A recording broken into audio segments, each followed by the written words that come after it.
Jangan di-skip dulu, siapa tahu video ini yang lagi kalian cari. Kalau belakangan ini kamu ngerasa uang cepat habis, kerja makin berat, tapi hidup terasa jalan di tempat, tonton video ini sampai selesai. Akan ada solusi mengatasi hal tersebut. Dengar baik-baik, masalahnya bukan kamu saja. Tahun 2026 memang keras. Harga naik, persaingan makin ketat, kesempatan makin sempit. Krisis bukan buat ditakuti. Krisis itu buat disikapi. Dan kalau kamu salah langkah, sedikit saja, kamu bisa tertinggal jauh. Ini dia 5 tips hadapi krisis ekonomi 2026. Tips pertama, sadari kita sedang tidak baik-baik saja. Kesalahan terbesar di masa krisis adalah berpura-pura semuanya aman. Masih belanja berlebihan, masih ngejar gaya, masih gengsi. Padahal kondisi lagi nggak normal. Di masa krisis, kesederhanaan itu bukan kekalahan, tapi perlindungan. Yang selamat bukan yang paling kelihatan sukses, tapi yang paling sadar situasi. Tips kedua, jaga arus uang seketat mungkin. Di masa krisis, cash lebih penting dari segalanya. Bukan soal besar kecil penghasilan, tapi soal kontrol, tahu uang masuk dari mana, tahu uang keluar kemana, dan berani motong pengeluaran yang gak perlu. Kalau hari ini kamu masih punya penghasilan, anggap itu kesempatan, bukan jaminan, karena yang jatuh duluan biasanya yang merasa aman. Tips ketiga, jangan hidup dari satu pegangan.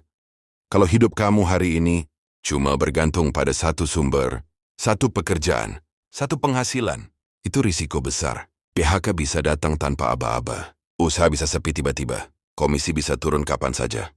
Mulai bangun pegangan lain, sedikit demi sedikit, skill tambahan, side income.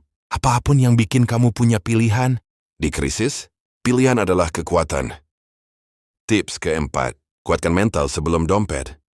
Krisis bukan cuma soal uang, tapi soal ketahanan mental. Banyak orang jatuh, bukan karena kehabisan uang, tapi karena kehabisan harapan. Berhenti terlalu banyak mengeluh, berhenti membandingkan hidup. Fokus ke hal yang bisa kamu kontrol, disiplin pada rencana. Badai nggak peduli kamu siap atau tidak, tapi kamu bisa pilih bertahan ataupun menyerah.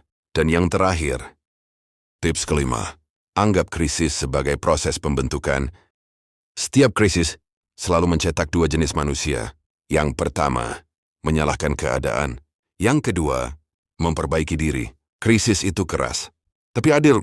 Dia membuka mata. Siapa yang boros, siapa yang malas belajar, dan siapa yang siap berubah. Kalau kamu kuat melewati 2026, percaya, kamu akan jauh lebih siap untuk tahun-tahun berikutnya. Ingat ini baik-baik. Kamu nggak harus jadi yang paling hebat. Kamu cuma perlu jadi yang paling siap, pelan, disiplin, konsisten. Selama kamu masih mau belajar, masih mau menyesuaikan diri, kamu belum kalah. Karena di masa krisis, yang bertahan, bukan yang paling cepat, tapi yang paling siap berubah. Kalau kamu ngerasa video ini bikin kamu mikir, jangan simpen sendiri. Share ke temanmu yang butuh disadarkan. Klik like dan tinggalkan komentar. Biar makin banyak orang yang mulai jalanin versi terbaik dirinya. Sampai ketemu di video berikutnya. Terima kasih.